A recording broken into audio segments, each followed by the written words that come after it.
क्यों नहीं देख पाते हम शिव को? क्या इतनी सुंदर सृष्टि शिव रूप नहीं? हमारे माँ बाप शिव रूप नहीं? हम इंसान नहीं, एहसान फरामोश बन चुके हैं। हमें आदत केवल मांगने की पड़ चुकी है। 46वां अध्याय। शिव को हिमाचल का कन्यादान करना। ब्रह्मा जी बोले, हे नारद जी, उसके बाद कन्यादान का समय हुआ। कर्क जी ने हिमाचल एवं मैना से कहा, पर्वतराज की पत्नी अलंकृत होकर स्वर्ण कलश लिए हिमाचल की बाईं ओर आकर बैठो। तब हिमाचल ने शिव को वस्त्राभूषण देकर पूजन करके ब्राह्मणों से कहा, हे ब्राह्मण देवताओं, समय हो गया है, अब संकल्प आदि कराइए। इतना सुनकर ब्राह्मण लोग संकल्प पढ़ने लगे।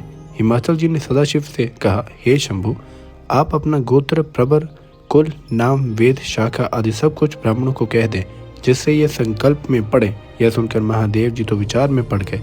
श्री महादेव जी को चुप हुआ देखकर नारद जी, तुम भगवान शंकर की प्रेरणा से बीना बजाने लगे।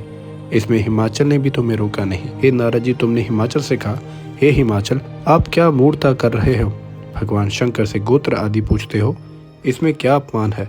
उनका गोत्र, कुल आदि ब्रह्मा विष्णु भी नहीं जान सकते, दूसरा कोई क्या जानेगा? यह तो अपनी इच्छा से अनेकों लीलाएं करने के लिए अवतार धारण किया करते हैं। इनका गोत्र कुल क्या होगा? हे हिमाचल, अब तो जो कुछ भी है कुलीन है, तो कुलीहीन है तो तुम्हारी कन्या पार्वती के पति ही बन गए हैं। जब भगवान शंकर ने अपना रूप लिंग का बनाया था, तब इसके मस्तक को कोई नहीं देख सका। ब्रह्मा उसका आदि देखने के लिए ऊपर तथा विष्णु अंत देखने के लिए नीचे की तरफ गए, किंतु बहुत सी खोज करने पर भी पता न लग सका। अतएव इनका गोत्र कुल तो नाद ही है।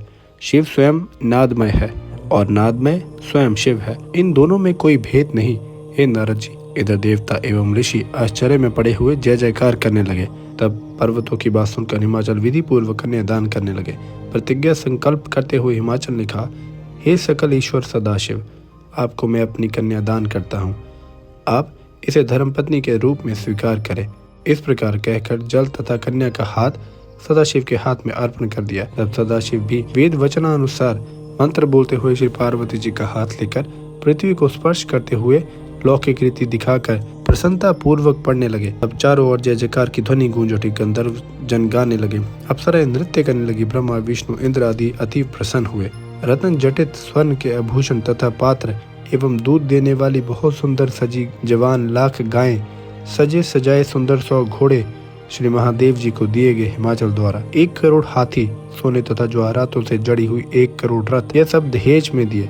उसके बाद मध्य नंदिनी के कहे हुए स्तोत्र द्वारा हाथ जोड़कर शिव की स्तुति की। तब मुनिजन भगवान शंकर तथा पार्वती जी के सिर पर अभिषेक करने लगे।